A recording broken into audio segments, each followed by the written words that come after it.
Hello, welcome. My name is Drew Coleman. I'm a financial advisor with the Next Level Planning Group. Welcome to our 10th and final session in our 10-part series called 10 for 10. The idea of these series is to have 10 total videos, each lasting roughly 10 minutes. Today's session, our final one, will be to recognize Charlie Munger. Before we do that, I've got some disclosures to share with you. Charlie Munger, Warren Buffett's right-hand man, passed on November 28th, 2023. In today's session, we'll explore Charlie Munger's impact on Warren Buffett, who is regarded as one of the greatest investors of all time. We'll explore Charlie Munger's impact on Berkshire Hathaway and his impact on the investing community. It's no secret that many investors, big and small, closely followed the investment decisions made by Berkshire Hathaway to inform their own investments, and many investors made the annual trek to Omaha, Nebraska to attend Berkshire Hathaway's annual meeting and listen to Warren Buffett and Charlie Munger with hopes of picking up investment ideas and nuggets of wisdom. I won't attempt to share with you Charlie Munger's full biography. There are plenty of books that can provide much more detail in that area. Instead, I'll provide a snippet of his life and his partnership with Warren Buffett. Charlie Munger was born in Omaha, Nebraska on January 1st, 1924. He was born 6 years earlier than Warren Buffett, who was also born in Omaha. Charlie and Warren did not cross paths in their youth, but coincidentally, they both worked at the same grocery store that was owned by Buffett's grandfather.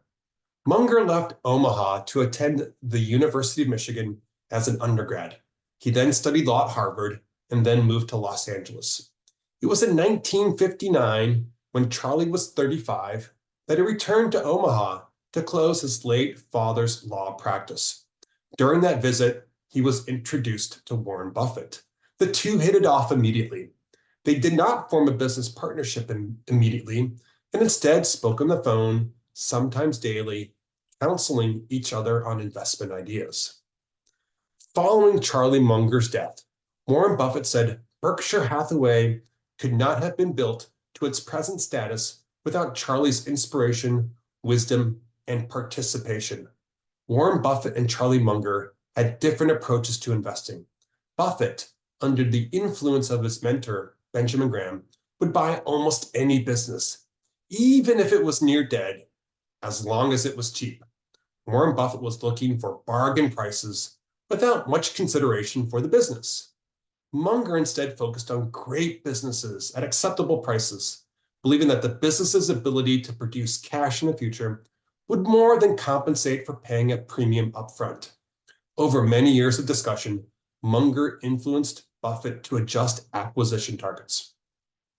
One of the first shifts at Berkshire Hathaway to adopt Munger's investment style was the purchase of See's Candies in 1972 for $25 million, even though See's Candies had pre-tax earnings of about $4 million.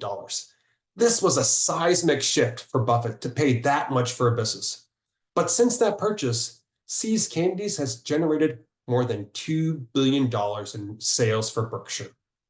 In 1998, Warren Buffett said, "I have been shaped tremendously by Charlie. Boy, if I had listened only to Ben Graham, would I ever be a lot poorer?" Over their 50-year partnership, Munger and Buffett produced one of the most successful and largest conglomerates in history. In 2022, Berkshire Hathaway had 372,000 employees, and it owned businesses such as Geico and Burlington Northern Santa Fe Railroad. It owns large stock positions in Apple, Coca-Cola, American Express, IBM, Wells Fargo, and other corporate heavyweights. Berkshire Hathaway is currently the 7th largest component of the S&P 500 index. Additionally, Charlie Munger's personal fortune was estimated to be $2.6 billion this year. In public, especially in front of the crowds at the annual Berkshire Hathaway meeting, Munger deferred to Buffett and let Buffett lead the conversation. He would routinely crack up the audience by saying, "I have nothing to add." But in private, it was often the other way around. and Buffett often deferred to Munger. Buffett nicknamed Munger the abominable no man for the number of times Munger rejected potential investments, particularly investments that Buffett wanted to pursue. Buffett has shared that he and Munger never had an argument. Buffett said that when their opinions differed, Munger would say, "Warren, think it over, and you'll agree with me because you're smart and I'm right." Munger had a quick wit and a lifelong passion for learning. Charlie's world was filled with books. Many of his insights and quotes can be found in articles and books. Two of his insights are as follows. Spend each day trying to be a little wiser than you were when you woke up, day by day, and at the end of the day, if you live long enough, like most people, you will get out of life what you deserve. He also said successful investors are simply learning machines. His children called him a book with legs. Well, I hope you found this session informative and gained a better appreciation for Charlie Munger. It's been a pleasure creating this 10 for 10 series for you, and I hope you've learned a lot.